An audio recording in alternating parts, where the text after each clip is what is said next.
आज आपकी बेटी उस मुकाम पर, अब अगर मेरी खुशियों के रास्ते में कोई है जहाँ खड़े होने का आपने ख्वाब देखा था, तो उसे रोते हुए निकला था, इस घर की मालकिन हूँ मैं।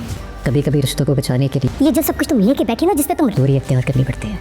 राज करते हो, तुम्हारे हाथों से सारी जायदाद का बंटवारा एक सेकंड में निकल जाएगा।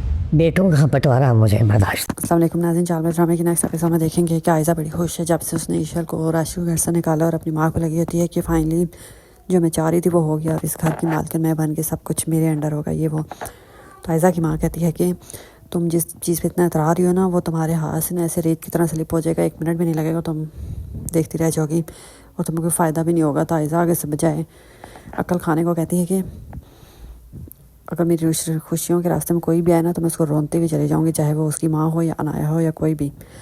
लेकिन जो उसने पा लिया है वो किसी भी सूरत में खोने को तैयार नहीं है।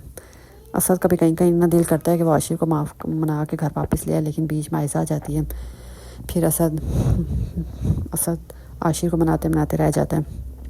उधर आशिर भी परेशान है, रूहान अलग उदास परेशान। अनाया उसको हौसला दे रही होती है और कहती है कि एक दिन सब कुछ ठीक हो जाएगा और आशिर भाई वापस आ जाएंगे, तुम परेशान ना हो। लेकिन रूहान आशिर को सही मिस कर रहा होता है गेम के टाइम पे और इधर उधर आशिर है तो ईशल के घर ही रह रहा है, लेकिन अपने बाप के बारे में सोचता रहता है। तो फिर सोचता है कि अपने बाप से मिले।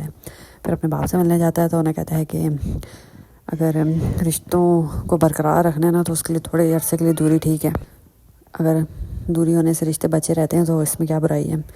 तो आशिर के बाप रोने लग जाता है और कहता है कि जायदाद में बंटवारा तो मुझे मंजूर है, लेकिन तुम तीनों बेटों में मुझे बंटवारा मंजूर नहीं है। फिर आशिर अपने बाप के गले लग के रोने लग जाता है। जब मिल के वापस जा रहा होता है तो बाहर असद खड़ा होता है, तो एक दूसरे को देखते हैं और आशिर वहाँ से चला जाता है। असद कुछ कह ही नहीं पाता आशिर से। बीच में कहीं ना कहीं असद गिल्टी फील कर रहा है, लेकिन आयज़ा उस फीलिंग ज़्यादा देर रहने ही नहीं देती कि असद उस पर रहे और जाके आशिर और ईशल को मना के ले आए। लेकिन नहीं, आयज़ा तो चाहती ही नहीं है, उसने तो इतनी प्लानिंग के साथ निकाला है।